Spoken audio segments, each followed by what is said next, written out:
What is the object of our existence?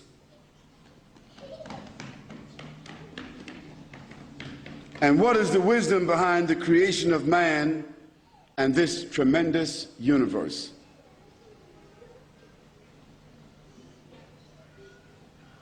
Think about that question. Think about it seriously.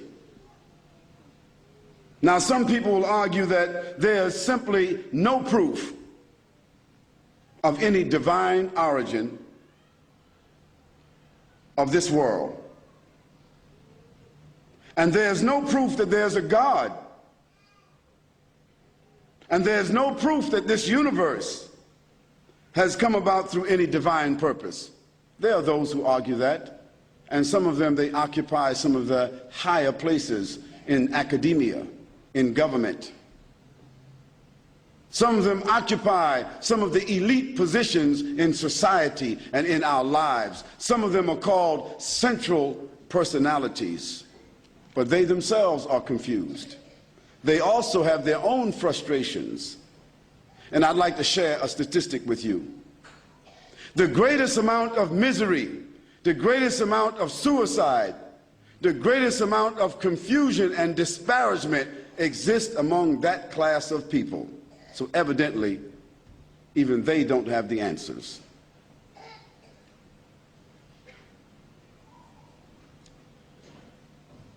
Now, there are people who argue this way, and they say that perhaps this world came about by chance. That means random. That's what chance means, random.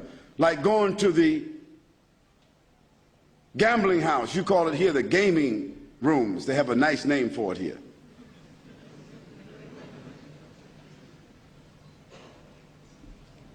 It's a place of immorality. It's a place where you put your life savings on the line. You're trying to get something for nothing. You put your hard-earned money. Sometimes the man doesn't tell his wife, or the wife doesn't tell her husband, and they lose their house and their lives, taking a chance, trying to earn something for nothing, and the government has set it up and supported it with your tax dollars. And you're so foolish that you think that after you gamble for 5 years and you've lost $50,000 or $60,000, that if you win $25,000, you get real happy.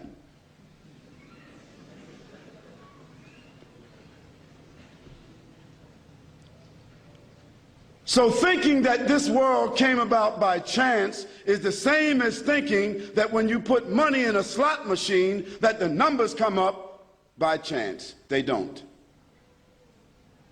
Everybody knows that the casinos are rigged and only the house wins all the time.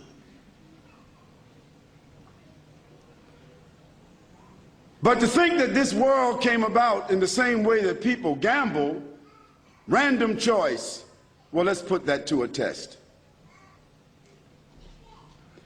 This is an example that you can do in your home with your children.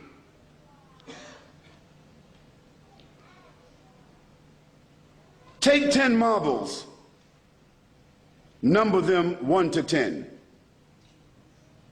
and put them inside of a bag and shake the bag.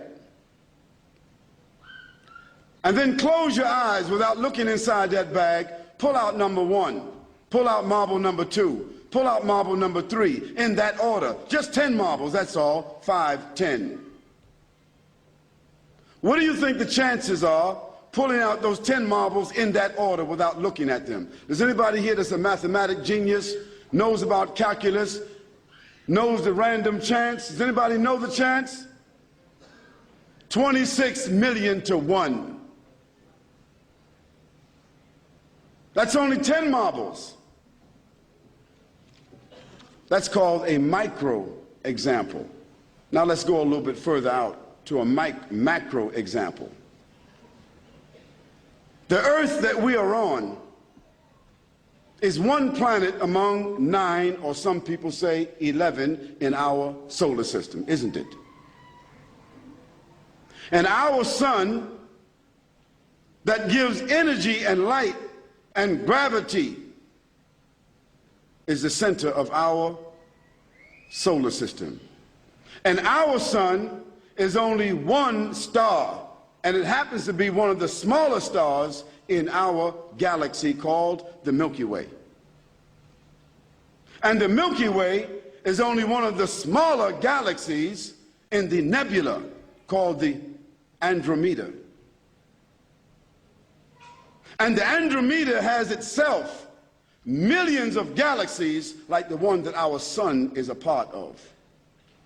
And there are millions, or literally countless, galaxies, clusters of galaxies like the Andromeda that have been predicted by sending out sound and light. And they have sent out sound and light that has never returned. Now, all of this diverse order that we see in the heavens, that we are able to somewhat calculate and predict, that we call night and day, time, all of this is in order that allows us to calculate. Tell me, if you can't pull out 10 marbles in order, how did all of this come in order?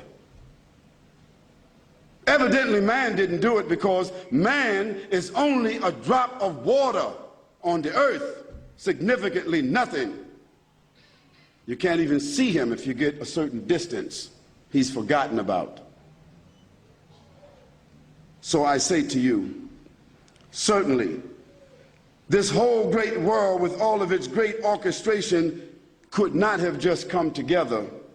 And even if we accept the Big Bang Theory, someone had to create that combustion. Because after the bang came about, everything came in order. So order does not come from disorder. You can't get out of your bed in the morning and don't make your bed and come back and your bed is made unless you got a maid. You can't demolish a house and come back and the house came back together unless you got a reconstruction crew. Order doesn't come from disorder. Order comes from an order. An order means a legislation. It means a science. It means a fact. It means a determination. And if man wasn't around when that Big Bang took place, he had nothing to do with that determination or anything after it.